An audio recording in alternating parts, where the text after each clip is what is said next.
Pregnancy is a time of both joy and fear. While we revere the miracle of life showcased in all its glory, it's also incredibly complex and not without risk. Today we're going to take a closer look at the reasoning and scientific facts behind why the Holy Quran has specific stated periods of waiting for women to not begin another sexual relationship after separation, divorce or the death of their husband. And it has a lot to do with pregnancy.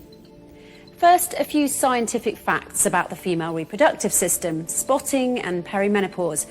Spotting is the term used when a woman experiences vaginal bleeding, usually associated with her monthly period or menstrual cycle. Normally, spotting occurs at the beginning and end of the menstrual cycle, and in most cases, it is a sign that the woman is experiencing a normal cycle and is not pregnant.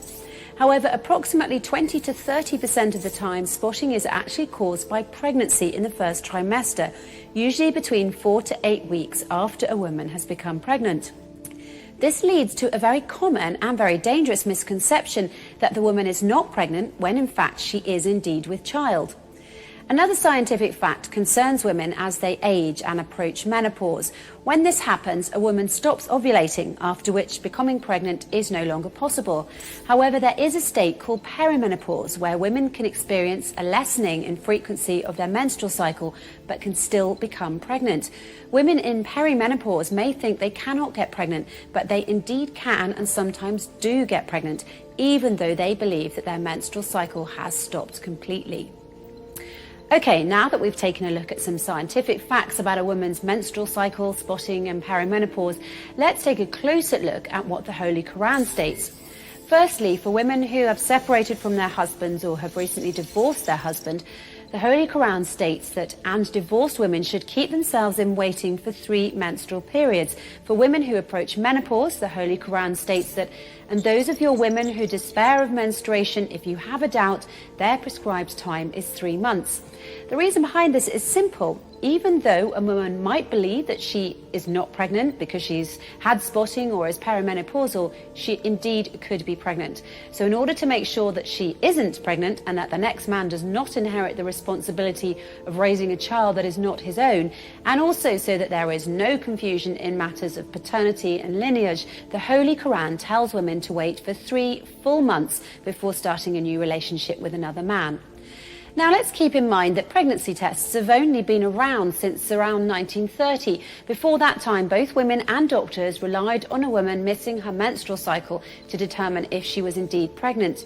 So prior to 1930, how many fathers around the world have mistakenly believed they fathered a child that was not actually theirs, or unknowingly raised a child that was not their own child?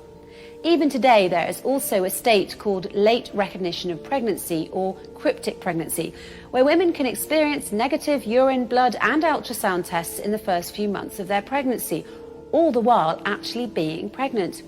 Many of these women's instincts tell them that they are pregnant, but the pregnancy tests disagree. Late recognition of pregnancy and cryptic pregnancy are more common than you may think. As bizarre as it sounds, cryptic pregnancy, or denied pregnancy if you're in the US, is a very real phenomenon. Some women do become pregnant and are generally unaware that they're expecting until several months into their pregnancies. According to Jenkins et al. In the 2011 Journal of the Royal Society of Medicine, a German study suggested that the incidence of late recognition of pregnancy was 1 in 475. This is higher than that of rhesus hemolytic disease, 1 in 1,000, or uterine rupture, 1 in 1,500. This incidence is corroborated by an Austrian study indicating a rate of 1 in 400 pregnancies, and an American study suggesting a frequency of 1 in 516 births. In the case of a woman who has lost her husband due to his death, the length of the waiting period set by the Quran is even a bit longer, and this is for a scientific reason as well. First, the Quran states that, and those of you who die and leave wives behind them, they shall wait for 4 months and 10 days. It turns out there's a very good reason for the precise time period given. It's not a random number by any means.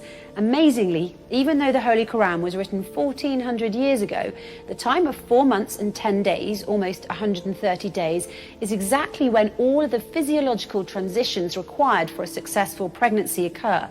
including the HCG hormone, a very important hormone for pregnancy, reaching peak levels and then declining and levelling off for the remainder of the pregnancy, and when the placenta becomes the primary source of estrogen and progesterone for the developing baby. As stated by Wang and Zhao in 2010 in their book Vascular Biology of the Placenta, and Loudermilk et al. In 2014 in their book Maternity and Women's Healthcare, the 11th edition. Furthermore, research by Steer et al. In 2006 in the book Heart Disease and Pregnancy reveals the second wave of trophoblastic invasion, or gestational sac invasion, happens during an average of 133 days of pregnancy. This trophoblast invasion extends more deeply to involve the myometrial part, the muscular part, of the uterine spiral arteries. So essentially, after this time, 4 months and 10 days, the chance of a pregnant woman having a normal miscarriage is very low. And by the same token, it's also much more complicated for a pregnant woman to have an abortion after this time. And if she were able to, undeniable physiological evidence of the abortion would be left behind. Also, before 4 months and 10 days, it's much easier to cause an abortion by various means such as rough sex, strenuous physical exercise, or pills. Then there is the issue of pregnancy abuse, which rises sharply after a woman becomes pregnant. This abuse causes 80,000 maternal deaths each year due to criminal abortions, killing 80,000 plus fetuses every year as well. If the woman or her family is greedy, they may try to cause an accidental miscarriage because they don't want the added responsibility of another child, or because they want to protect the inheritance from the future heir. So in order to protect the pregnant woman, the unborn baby and the new man she may decide to have a relationship with, the Quran sets out this precisely prescribed waiting period. It is for these scientific reasons that the Holy Quran has prescribed such specific terms for women to wait after they've become separated from their husbands, divorced from them, or have lost their husband due to death. If a woman waits for these time periods, there will be almost no chance that a man will be forced to raise a child that is not his own, but that he thinks is his own, or that the paternity of the child will be mistaken. Unfortunately, in many non-Muslim countries, many problems arise from the fact that women don't wait the prescribed period. News reports from these countries are full of these stories, including men raising children they believe are fathered by one man, when in fact it was another, and even a case where twins were born with the same mother but different fathers. If the word of the Holy Quran was followed, these problems could be avoided completely. As you can see by looking at this from a purely scientific standpoint, the words of the Holy Quran contain much wisdom and would be of great benefit to everyone involved if followed.